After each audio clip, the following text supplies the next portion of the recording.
everyone. It's Miss Ariana from the East Greenbush Community Library, along with my craft cohort, Milo. Today we're going to have some outdoor fun, and we're going to attempt to make a snow volcano.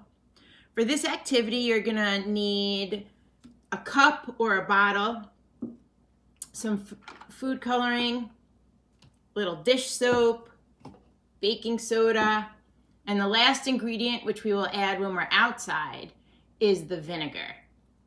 Okay, watch out, Milo. We're gonna add all the ingredients. So I first started with one recipe that didn't work out too well. The volcano explosion wasn't what I wanted for you guys. So I went back and I adjusted the measurements. And you could do this at home too. If you don't get the result you like the first time, keep trying different things till you get it right.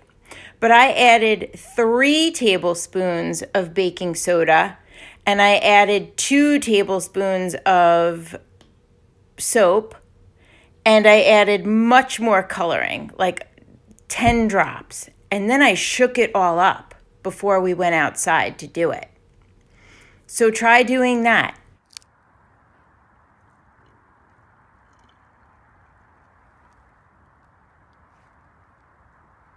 Here it comes.